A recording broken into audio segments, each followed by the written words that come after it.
اب یہ بڑی سادہ سی بات یہ سمجھنے والی ہے کہ جو قمری کیلنڈر ہے وہ عیسوی کیلنڈر سے بہت مختلف ہے، یعنی کہ وہ مختلف اس طرح ہے کہ وہ 11 دن کا فرق پڑتا ہے ہر سال. تو اس کی ایک بڑی سادہ سی سمجھ آنے والی وجہ ہے کہ قمری کیلنڈر کو اسلام نے کیوں اختیار کیا. وہ اس لیے اختیار کیا کہ جو اسلام ہے وہ کوئی فکس چیزوں پہ، کوئی متعین چیزوں پہ عبادت کرنے کا نام نہیں ہے. وہ آپ پورا سال عبادت کرتے ہیں، وہ آپ ہر موسم اور ہر علاقے میں آپ عبادت کرتے ہیں. تو اس لیے یہ جو روزے ہیں یہ گرمیوں میں بھی آئیں گے، یہ سردیوں میں بھی آئیں گے، یہ موسم بہار میں بھی آئیں گے، یہ موسم خزاں میں بھی آئیں گے، اور اس طرح سے آپ پورے آپ کو ایک تنوع ملتا ہے، فطرت کا تنوع آپ کو ملتا ہے. اس کے پیچھے جو حکمت ہو سکتی ہے وہ ہمیں فی الحال یہی نظر آتی ہے. تو اب وہ جو 11 دن کا ایک ڈفرنس ہوتا ہے ہر سال، تو اس کو جو ماہرین ہیں انہوں نے ایک فکس کیلنڈر بنا لیں تو اس میں کیا حرج ہے. وہ کسی طرح سے بھی قمری کیلنڈر ہی کہلائے گا، وہ قمری کیلنڈر ہی بنے گا. تو اس لیے اس پہ فکس ہو جانا کہ نہیں، آنکھ سے دیکھ کے اگر پاکستان پورے ملک میں اس وقت جو مطلع ہے وہ ابر آلود ہے، یعنی کہ بادل چھائے ہوئے ہیں، آپ کو چاند کیسے نظر آئے گا؟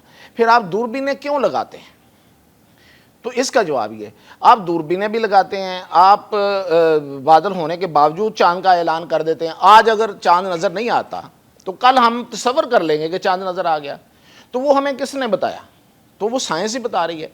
تو اس لیے اس کو ایک تو اس پہ فکس نہیں ہونا چاہیے، اور دوسرا سوائے بغیر کسی وجہ کے رؤیت کا جو معاملہ ہے اس میں جو بھی کمیٹی بنی ہوئی ہے اس کی وجہ یہ ہے کہ امت کے اجماع کا مسئلہ ہے، تمام امت کو اکٹھا لے کے چلنا ہے.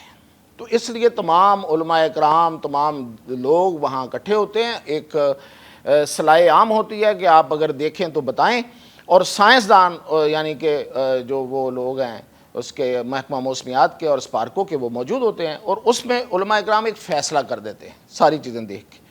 اس میں بھی کوئی حرج نہیں ہے. لیکن کیلنڈر کو نہ اپنانے کی کوئی وجہ موجود نہیں ہے. دیکھیں آج ہم میں سے بہت سے لوگ نماز گھڑی دیکھ کے پڑھتے ہیں، اذان سن کے بہت کم ہوتا ہے. ہاں پڑھتے ہیں بہت سارے لوگ، وہ بھی ہیں، لیکن کیا ہم اگر اذان نہ سنیں تو پھر ہماری نماز نہیں ہوتی؟ بالکل ہو جاتی ہے.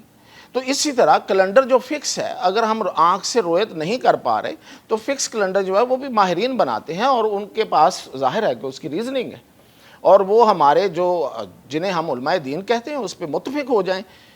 تو یہ دونوں چیزیں ساتھ ساتھ چلیں، وہ بھی رویت کریں اور وہ بھی اس پہ جو ماہرین ہیں ان کی رائے جو ہے وہ بھی شامل ہو.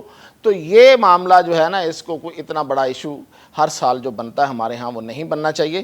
دوسرا، میں نے کچھ علماء سے فضائل کی بات کی، برکات کی بات کی، تو ایک بڑی لائٹر سی چیز ملی، میں نے کہا آپ کے گوش گزار کر دوں کہ اگر آپ کسی خاص عادت میں مبتلا ہیں، عادت سے مراد یہ ہے کہ آپ چائے زیادہ پیتے ہیں، آپ کو چائے، سگریٹ بہت پیتے ہیں آپ، یا آپ کو بڑی کریونگ ہوتی ہے کہ آپ نے ہر وقت جو ہے نا، ہر روزانہ جو ہے وہ کوئی نہ کوئی جنک فوڈ کھانا ہے، لیکن اب آپ کو احساس ہے کہ آپ کے لیے اچھا نہیں ہے اور آپ کو اس سے نکلنا ہے، تو روزہ بہت مفید چیز ہے اس کے لیے.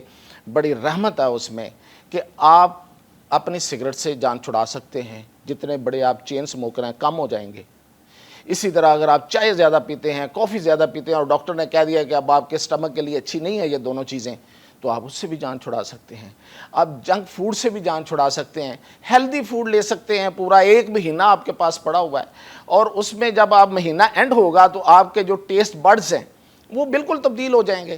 وہ آپ کو وہ جو چیزیں جو آپ کو کریونگ ہوتی ہے ان چیزوں کی، وہ کریونگ ختم ہو جائے گی، یعنی کہ جو طلب جسے ہم کہتے ہیں، کریونگ کہتے ہیں، تو وہ ختم ہو جائے گی. تو یہ اس کی برکات میں شامل ہے.